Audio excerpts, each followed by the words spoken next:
Okay, the doors have closed. You're stuck with me for 40 minutes. My name is Martin Petersen. I work at Oracle by day. I'm the Linux storage architect there. And at night I fight crime, or rather I accept patches submitted to the Scazzy mailing list and the Linux Scazzy target mailing lists. So I'm responsible for the Scazzy portions of the Linux kernel. And I'm going to give you a not very technical, because I'm covering a lot of different subsystems, but a quick overview of what we've been working on in the Linux kernel for the last 5-6 years, give or take. So here's the first pretty picture. You've got years going back. They're not actually calendar years. So it's about a year going back, where it says 2017 is about a year going back from now. So last fall, give or take.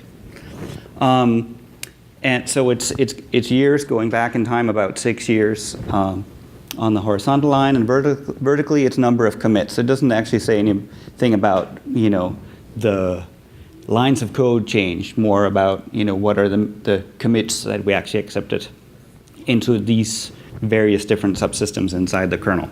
So I'm focusing on I/O, and I have chopped things up into the block layer. So unlike a lot of other operating systems, Linux has an abstraction called the block layer that we use to represent all block devices, regardless of whether they're connected through PCI or legacy buses, whether they're SATA or Scazzy or whatever. We have a generic abstraction. The file system driver is not speaking directly to the device driver for the hardware. It's speaking to the block layer, and the block layer provides an abstraction that works for all block devices. So that's the block layer. We have the IDE layer, which is our old legacy ATA stack. We've got libATA. I use the term SATA here just to make it easier. It's not really specific to SATA, but if you're using a SATA device, you're probably using the libATA stack. So, for convenience purposes, I'm referring to it as SATA here, even though it's not really tied to SATA specifically. Unlike IDE, our libATA thing plugs into the Scazzy layer. So it's really a Scazzy ATA translation layer. We'll send a Scazzy command down to libATA, and libATA will translate into a command that's suitable for an ATA device. Then we've got our NVMe subsystem. We've got our Scazzy initiator stack. We've got our Scazzy target stack. And then I also added persistent memory to the list. It's not quite I/O, but it's sort of trapped in the gray zone between memory and I/O at this point in time. As you can see by the graphs, it's kind of hard to tell anything because pretty much everything is down here, and Scazzy's really busy, and I never sleep. So I'm going to take all the device driver updates to all Scazzy device drivers and rip them out. So now the red line only represents the core Scazzy code that's shared by all device drivers, and not device drivers for every Scazzy device known to man. So anyway, it still looks kind of messy. We can't really get much from all these overlapping graphs. So I'm going to break it down into a couple of subsystems at a time, and tell you what these graphs represent in terms of activity, and maybe give you an idea where things are going. So if we start with IDE and libATA, or our SATA subsystem, you can see down here that's our old IDE, legacy IDE code. So that averages about, in 2013, it was about 20 commits per year. And it's been pretty steady. And what's going on here, we're up to 35, 40 commits per year. Clearly, IDE is gaining a lot of popularity. No, that's not really what's going on. This is actually housekeeping. It's a very good way for people to get started doing kernel development. They'll start cleaning up old messy stuff, and this is actually what's happening here. I can assure you that there's absolutely no interest whatsoever in doing anything down here. The reason we have our IDE subsystem still is that there are a lot of legacy platforms out there that are early PCI or not even PCI. And we have device drivers for these PA-RISC, Spark, PowerPC, MIPS systems, whatever. And the new libATA code has not necessarily been very well tested on these devices. So we keep it on life support just because we're afraid of breaking something for somebody. Because if you break it, you have to fix it. Nobody wants to fix this, go find an old Spark somewhere and actually make this work again. So it's there, it's on life support. You can see if we look at libATA, our more modern ATA stack, in 2014, we're a little bit above 200 updates per year, 200 commits to the subsystem. It sort of tapered off for a bit. There was a bit of a bump there. In 2016, that's when we added the support for the initial support for shingled magnetic recording devices. So the initial zone support gave us a little bit of a bump there, and then it's sort of been drooping off. Now we're about 150 commits per year. So I already talked about the IDE subsystem and the old quirky platforms. And as I said, most of the activity that's sort of, perceptibly doubled the activity in IDE has really just been cleaning up old kernel interfaces and fixing typos. And libATA is really what we use to drive any modern SATA device. We have grown a couple of new device drivers over the last year and a half. They're pretty much always, since HCI sort of standardized the interface for SATA devices, they're pretty much just in the category of adding special sauce for a given particular embedded platform. So it's not really anything new per se. It's about the 10-year anniversary of us starting to work on SSD support in Linux. And 10 years later, we're still adding quirks for SSD devices whose manufacturers can't read the ATA spec. Anyway, and as I said, the rest of the plumbing in the ATA subsystem have been to facilitate shingled magnetic recording devices where you have very strict restrictions on what you can do. You can only append within a zone.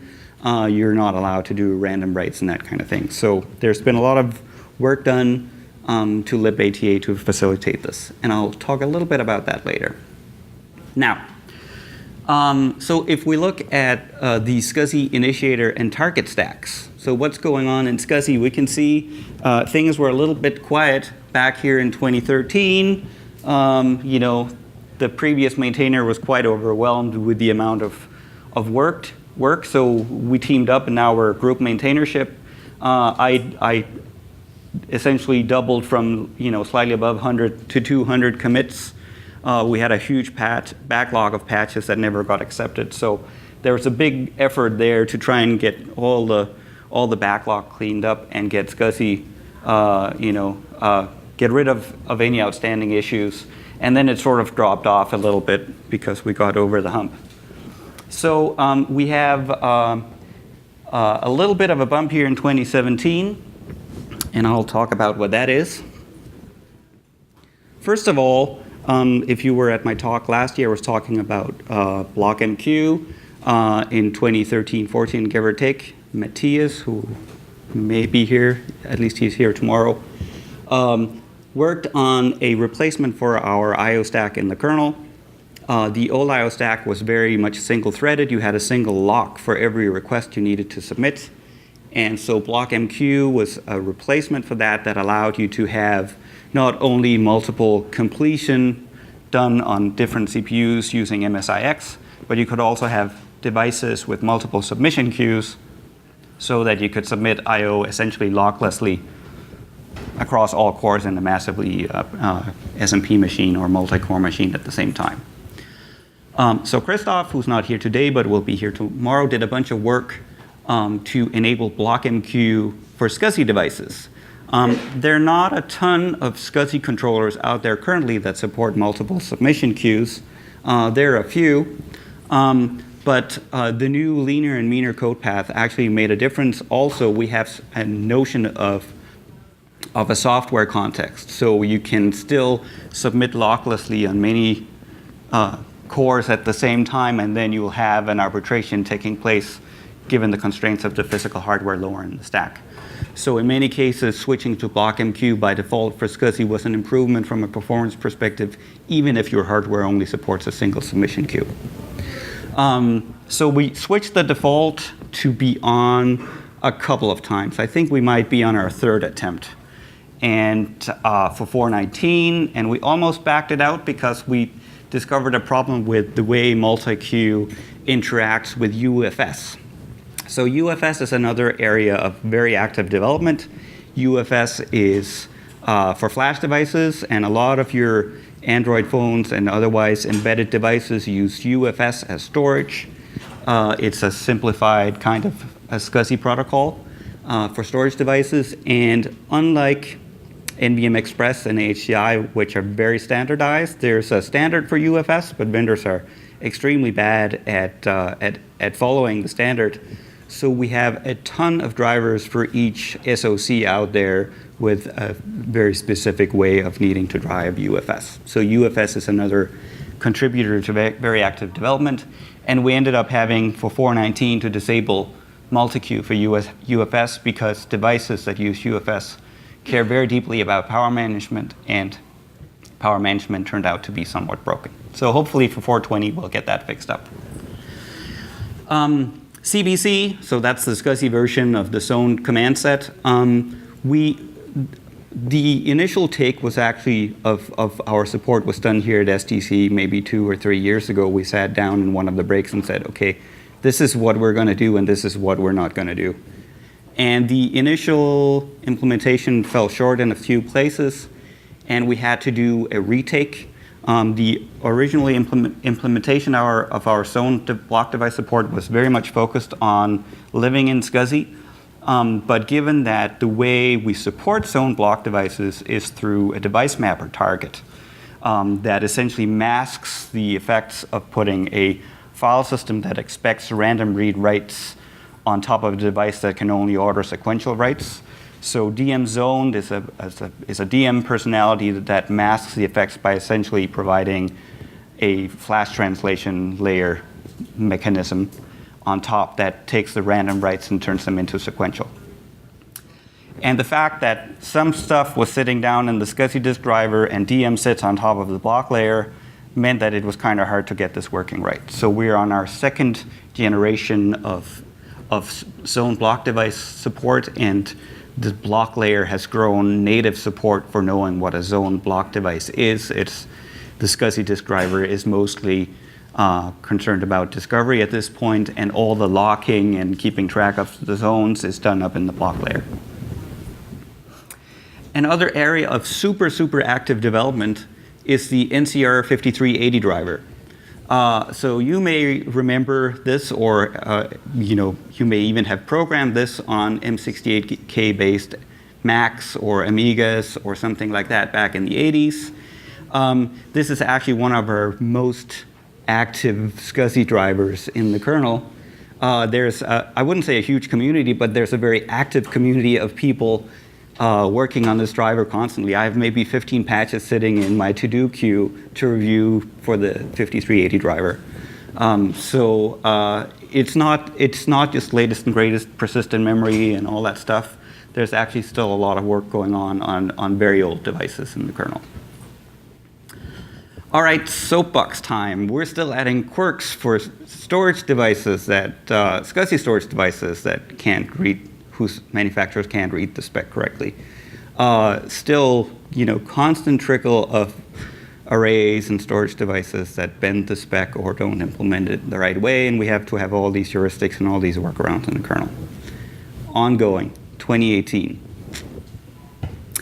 And a lot of all this red stuff here. This is only the Scazzy core code.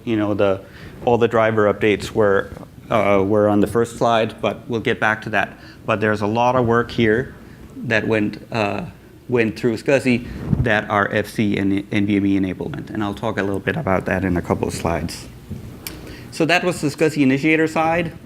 On the target side, you can see there's a bump over there in 2014-15. There was a bunch of activity. Originally, our Scazzy target code allowed you to export a block device or a file or a physical Scazzy device via pass-through as a LUN to a target over iSCSI or SRP, ICER, Fibre channel, what have you. With the a lot of cloud applications started taking off around that time, and there was a need to have much more sophisticated treatment of the data that the target processed. So sophisticated that it was better to export that to userland, so you could do compression or dedupe or whatever you have using key value as backing store, object store, whatever.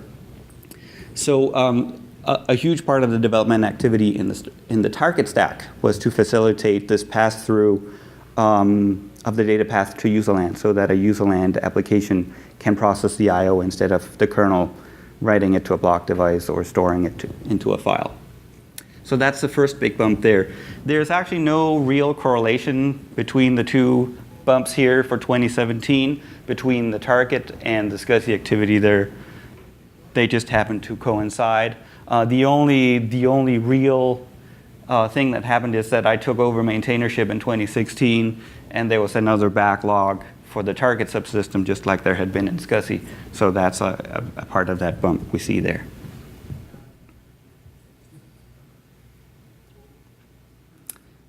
So TCMU was the userland backing store for the Scazzy target subsystem. Okay, so block layer. So the block MQ code introduction happened in the 2013-2014 timeframe. It was mostly done to facilitate really fast devices like NVMe. And once that was done, there wasn't too much going on. 2015, 2016. Things dropped a little bit, and then all of a sudden we have a ton of activity going on. So what happened here? As I said, we did a retake on the zone block device. That's a contributing factor. The other one is I/O schedulers. So when we had the legacy, well, we still have the legacy. The legacy I/O path, the single lock contention legacy I/O path in the kernel, had a multitude of optional I/O schedulers that you could use depending on your needs. Obviously, the stack was heavily focused on spinning media, so I/O coalescing, merging, and that kind of thing, because seeks are really expensive on disk devices. So when the multi-queue block stack came about, the focus was really on super fast NVMe, DRAM, whatever devices, where it's all about latency and waiting to execute an I/O, hoping that something else comes in you can merge it with, makes no sense. So when block MQ was designed, there was no means whatsoever for being able to plug in an I/O scheduler. And people were like, it's never going to happen. We'll never have it. There's going to be no need. Devices are super fast. But reality knocked on the door and said, hey, when you have a couple of applications running on an NVMe device, it's pretty easy for one application to starve the other, depending on how the controller is implemented and what the I/O patterns are for the individual applications. So Fibre came about as an I/O scheduler that separates reads and writes. Reads are super synchronous by nature. The application usually can't do anything while it's waiting for a read to complete, whereas writes most of the time are asynchronous. It doesn't really matter how long it takes. So Fibre is a very, very small I/O scheduler for super fast devices that allows you to get a good balance between interactive synchronous read performance and doing background writes. And so you can set some goals. You say, I want all reads to complete within 2 milliseconds, but writes can be 10 milliseconds or 20 milliseconds or whatever your comfort level is. So plumbing was added to the block stack to be able to have I/O schedulers like we used to have in the old I/O stack, and Fibre was one of the first I/O schedulers we got for block MQ. The second one is at exactly the opposite end of the spectrum. And it was driven by a few things. First of all, we would really like to get rid of the legacy I/O path. As I said, we switched Scazzy over to MQ by default. We had several drivers that plugged into the legacy I/O stack in an incompatible way. They've been converted. So we're pretty close now to the point where we can rip out all the old code and throw it away, force everybody to use MQ. But that doesn't help people with disks, right? Disks still want I/O merging and I/O coalescing and all these things. And so BFQ is really an old school, well, I hesitate calling it old school. It is an I/O scheduler for slow devices, let's say that. It doesn't have to be disk.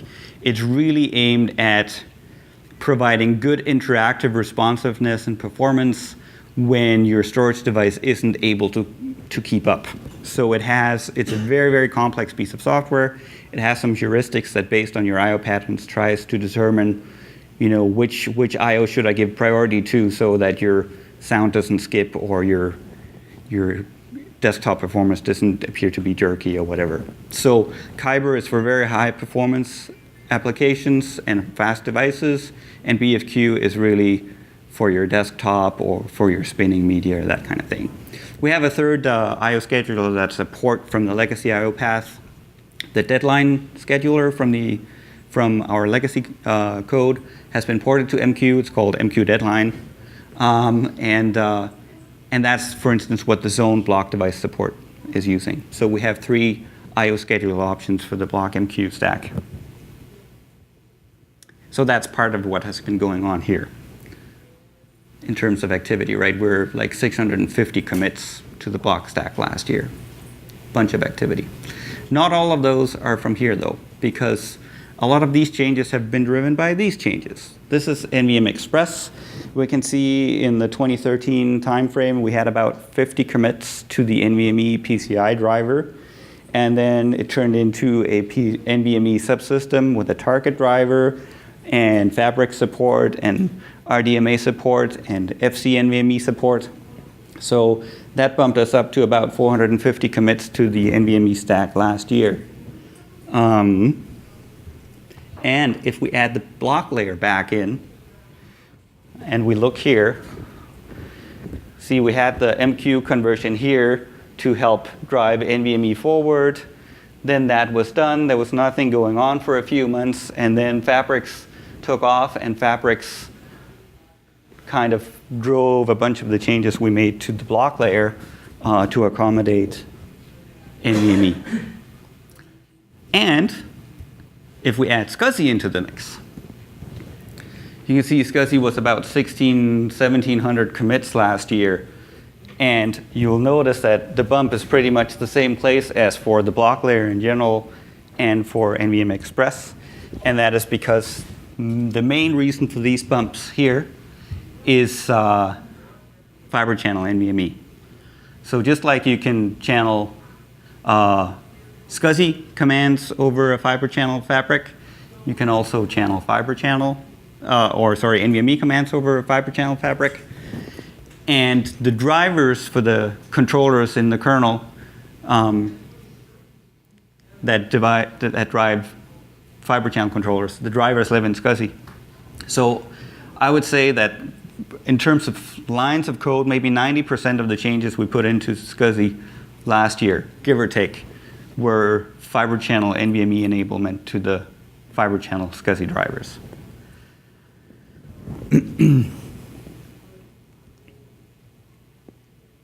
So FC NVMe was a really big thing. It's pretty much done. We have both initiator and target support.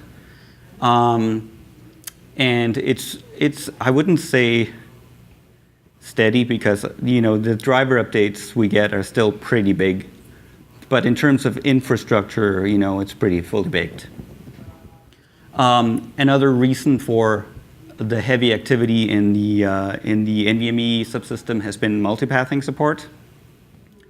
We have decided to go about it slightly differently than we did in Scazzy. The multipathing is an inherent native part of the NVMe driver. And so it's not something that's split up to DM or outsourced to daemons and userland or anything like that. It's really ingrained in the NVMe Express driver in the kernel, that you can have multiple paths to a device. You'll only see one block device. There's only one namespace. So you won't see a separate block device for every path you have to the device. You'll still have different controller devices you can talk to depending on routing, but you're only exposed to one block device, which makes management of the block devices much easier instead of having 4 or 8 copies of the same SD device and trying to figure out which one maps to which. Just a few months ago, we got ANA support. So ANA is async namespace access. It is the simplified NVMe version of Alua and Scazzy, where you can have a namespace, and the namespace can tell you that I'm faster if you access me through this controller than if you actually access me through that controller. And if that controller fails, you can still get to me from over there. So that code went in the spring, I think. So there's a lot of activity in that area. Another new thing we grew in NVMe Express is trace points. For many years, we've had trace points in Scazzy, 5-6 years, I think. The Scazzy trace points replaced an old and crappy system we had in place called Scazzy logging. Trace points allow you to see which commands are sent to a Scazzy device and see if it completes. You can trigger on completions with either successful or errors. And the trace points we got in NVMe are essentially a mirror of that. So you can see which commands you're sending to the device and when they complete, and you can see how long it took and that kind of thing. We got SGL support for PCIe devices, something we had for a while for non-PCIe devices, but we grew support. And we grew support for files as backing store to NVMe. We used to only support block devices as backing store. When you exported an NVMe namespace, it had to hook into a block device, but now you can actually put the namespace in a file system.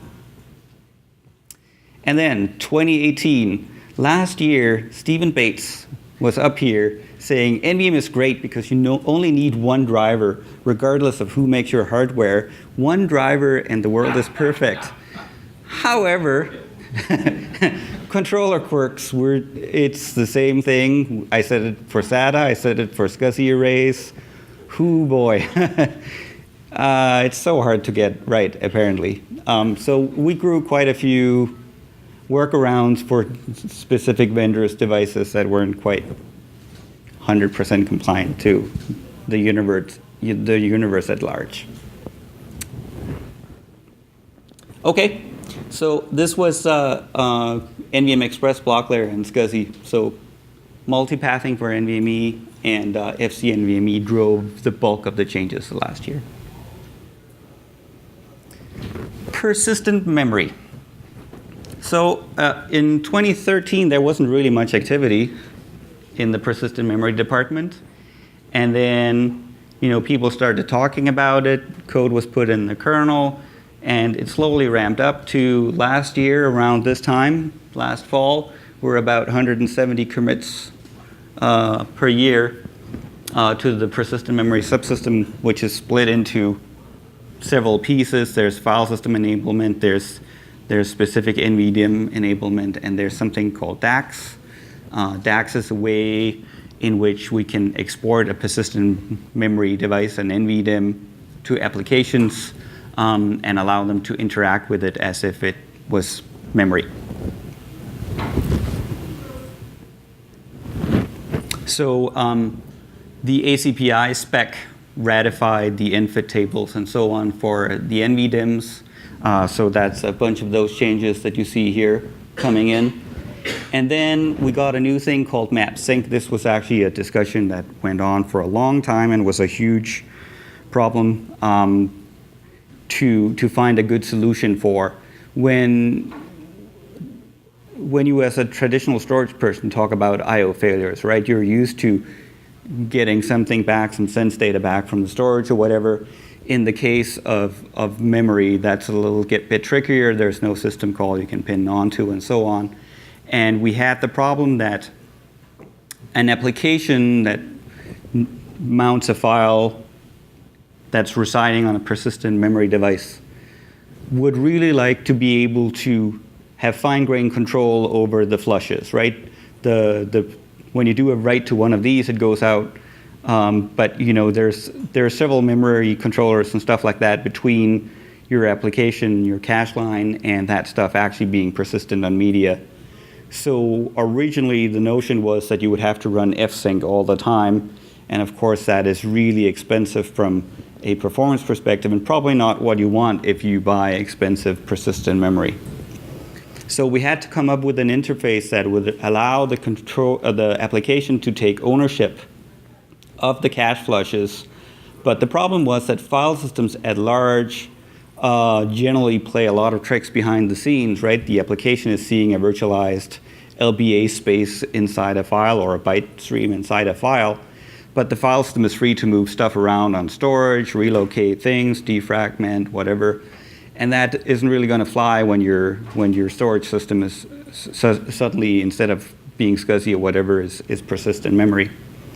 So MapSync is a way where instead of forcing the application to do fsync all the time to make sure that the metadata for the file is consistent, MapSync allows you to negotiate this between the file system application. The application will pre-allocate the file and open the file with MapSync and MapShared validate. And the file system will then in turn guarantee that it's not going to, that the metadata describing that file is persistent, and the application can do cache level flushing to do its internal transactional stuff and be guaranteed that up to that last cache flush, everything is persistent when the system comes back after a crash. Poison handling, as I was alluding to with I/O failures and so on, it's a little bit tricky to figure out how you're handling an I/O error when you're not necessarily getting an I/O error, but rather a bus error when you get an error.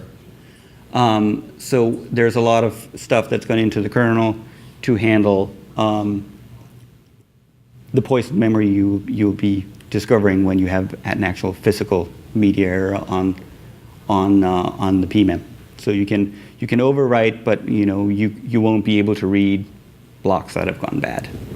So most of that activity happened last fall, give or take, and so PMEM activity has sort of dropped off since then. I think people are generally waiting on hardware and for applications to actually start using it. So it's a little bit in a holding pattern. There's still activity going on, right? We're still at 90 commits or whatever the last year, but I think the bulk of the work is done, and we're just waiting for it to become a huge success. All right. So here's some trends on the development activity for the major subsystems in the kernel. You can see that NVMe has grown tremendously, up to about 450 commits per year. Plateauing, maybe drooping a little bit towards the end, but I'm sure we're going to get NVMe over TCP soon, so that line is going to keep going up. I'm sure there's going to be lots of NVMe activity going forward. As far as SCSI, that's the bright red line. You can see that it's been pretty steady, maybe a slight increase in activity, but the SCSI core is pretty stable. We're not really adding many new features these days. SATA is slowly going down. There was recently a change of maintainership for libata, and not a ton of activity. And we just talked about persistent memory. See, the bulk of the development effort was in 2016, 2017. And right now, it's just in a holding pattern, waiting for applications and hardware and users to show up. So what's in the pipeline for next year? Well, as I said, the ANA multipathing code in particular is super new. Issues keep popping up. So I'm sure there's going to be some work going on stabilizing that as new targets come out on the market. NVMe over TCP, Saki's talking this afternoon sometime about what's going on there, but that's also in the pipeline. We'll see that soon. It's going to be a cheaper alternative to NVMe over Fibre channel or NVMe over RDMA, since you don't really need special hardware. Peer-to-peer DMA, Stephen has been talking about that and keeps talking about that. And the patches are like as, almost golden, right? Yeah, they're so close, so close. I was hoping. So close. Yeah. And zone block devices, so as I said, we're on the second generation of our SMR drive support in the kernel, but open channel SSDs are also around, and they're very conducive to the same approach of managing the device as SMR drives. So I think we'll see some convergence, some synergy in that particular area going forward. And then if you attended Tim's and James's talk earlier today about multi-actuator disk drives, that's another area of interest. We've had several conversations with them already. Multi-actuator disk drives, because disk drives are very constrained on IOPS, they're splitting the actuator so you can have two sets of actuators inside the drive that are operating independently, and that essentially doubles the IOPS, right? The IOPS for disk drives have been going down and down and down, given the capacity going up, right? So you've gotten fewer and fewer IOPS per capacity for many years with disk drives. So this is the first bump in a long time to the IOPS performance of disk drives. So there's some challenges in that department. If you spin down one LUN, these drives expose two LUNs. If you spin down one, then what about the other? Synchronizing that, and cache management, is the cache going to be shared or is it going to be split based on the two actuators? So there's some talks going on. There's also some activity going on in T10 to try and standardize that. All right. That was essentially what I had. Okay, well, thank you.